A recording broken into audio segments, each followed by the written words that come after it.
In the dark aftermath of the 9/11 attacks, Maya, a fresh college graduate, is recruited by the CIA and thrust into a newly formed task force that is on the global manhunt for al-Qaeda leader Osama bin Laden. The year is 2003 and Maya is stationed at the U.S. Embassy in Pakistan. Maya and her colleague Dan, a seasoned officer, are tasked with the interrogations of Ammar, a detainee believed to have connections to several of the 9/11 hijackers. Ammar is subjected to intense, approved torture interrogation techniques, revealing the lengths the CIA is willing to go to uncover critical information. From this intense interrogation, Maya uncovers a vital lead, the name Abu Ahmed al-Kuwaiti. This name, previously unknown to the CIA, belongs to a suspected personal courier for bin Laden. Maya pieces together more intel connecting Abu Ahmed's courier activity between bin Laden and another high-ranking al-Qaeda member, Abu Faraj al-Libi. Now, in 2005, Maya is diligently combing through old interrogation records when she stumbles upon details regarding Faraj. Despite Faraj's denial of any knowledge of a courier named Abu Ahmed, Maya interprets his evasion as a calculated attempt to obscure Abu Ahmed's true significance. This suspicion reignites her investigation with renewed fervor.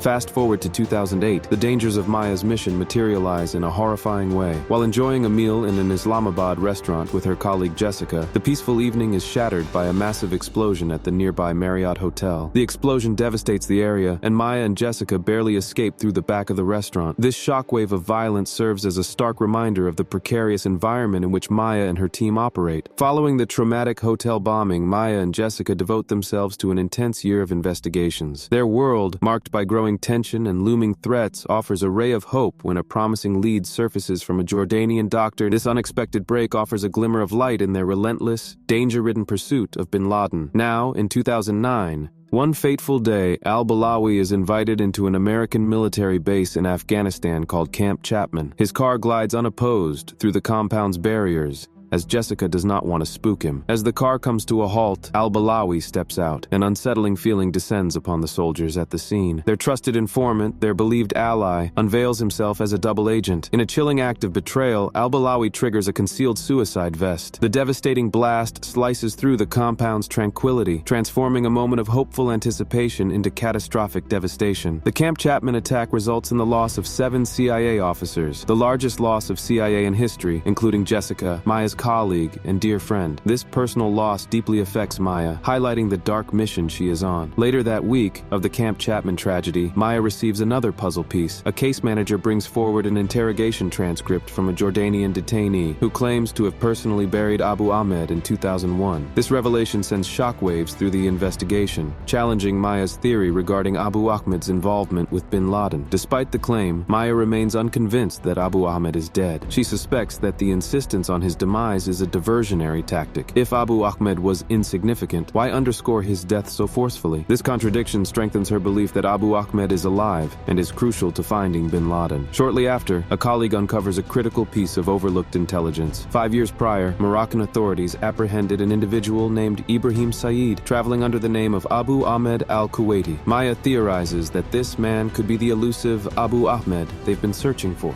Emboldened by this theory, Maya reaches out to Dan, a fellow officer now in a senior position at CIA headquarters. She posits that the photo they believe to be Abu Ahmed might actually be his brother, Habib, killed in Afghanistan. Maya suggests the brother's physical resemblance and traditional attire might have caused the misidentification.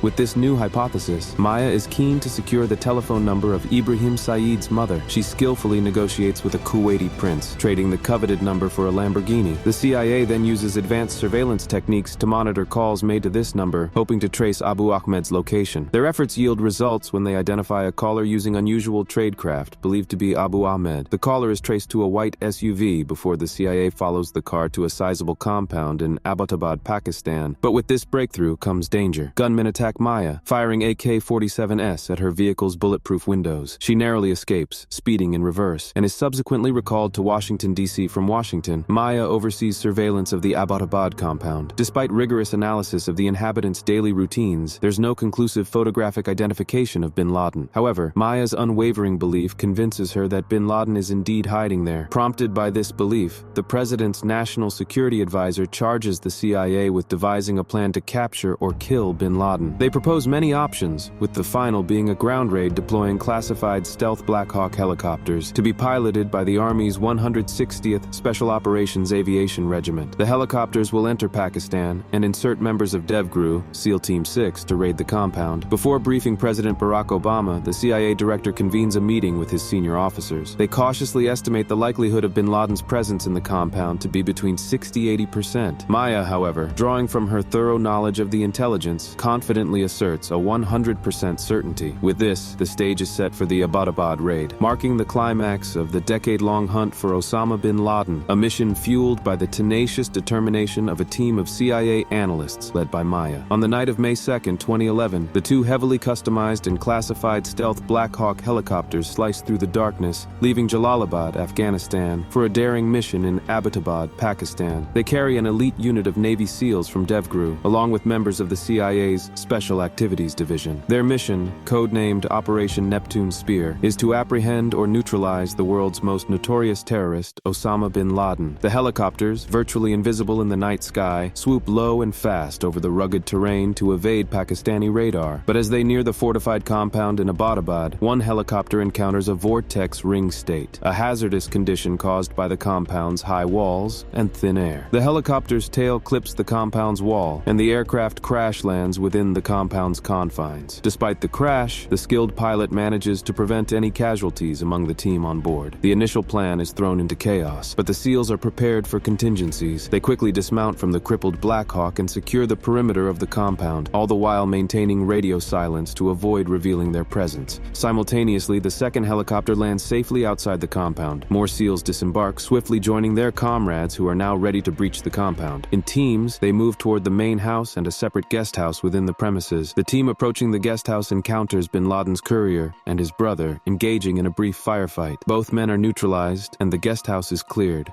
At the same time, another team prepares to breach the main 3-story building. They blow the doors and make their way inside. Moving quickly and efficiently, they clear the first floor, encountering no resistance. The tension ratchets up as they climb the stairs to the second floor. Here they find several women and children who are frightened but unharmed. The SEALs move them to safety, always prioritizing the protection of innocents. Ascending to the third floor, a SEAL calls out, "Khalid!" A young man, bin Laden's son Khalid, peers over a staircase, replying in confusion. He is instantly recognized and neutralized, eliminating another potential threat.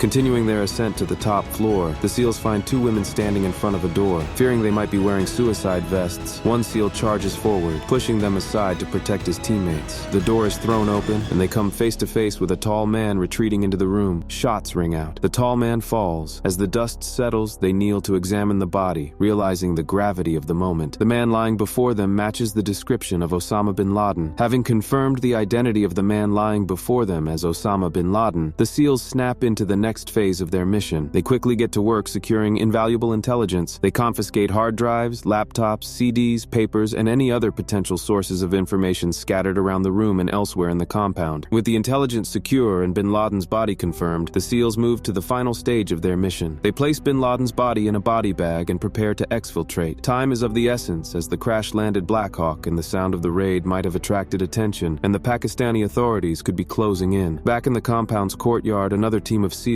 set charges on the crippled Black Hawk. Their mission is clear: to destroy the classified stealth technology before they leave. With the charges set, they retreat to a safe distance. A massive explosion lights up the night sky, the wreckage of the Black Hawk reduced to unrecognizable scraps of metal. The SEALs move swiftly to the remaining Black Hawk and a backup Chinook helicopter that was held in reserve and was called in following the crash of the first Black Hawk. They load bin Laden's body and the seized intelligence onto the helicopter. Their mission, one of the most daring and significant in recent history, is accomplished. When the SEALs arrive back at the base in Jalalabad, Afghanistan, there's an air of tense anticipation as the helicopters land. The body bag is offloaded and brought to a nearby hangar. The SEALs stand back, their part in this mission done, as Maya steps forward. Despite the late hour, she's alert and focused as she confirms the identity of the man lying before her. This is the culmination of a decade-long hunt, and the man lying before her is, indeed, Osama bin Laden. This moment is a testament to Maya's unwavering belief, relentless pursuit, and tireless dedication. With the mission accomplished and confirmation of bin Laden's death relayed to Washington, Maya prepares to leave Jalalabad. The airfield is quiet as she boards a military transport plane, the last person to leave the base. As the plane's pilot asks her where she wants to go, Maya finds herself at a loss for an answer. For a decade, her life had been consumed by the pursuit of one man, and now that it's over, she's uncertain about her future. As the cargo hold door of the plane closes, Maya breaks down in quiet tears. The mission is finally complete. Subscribe to CinemaScoop so you never miss the latest movie explanations, reviews, and analyses. Thanks for watching.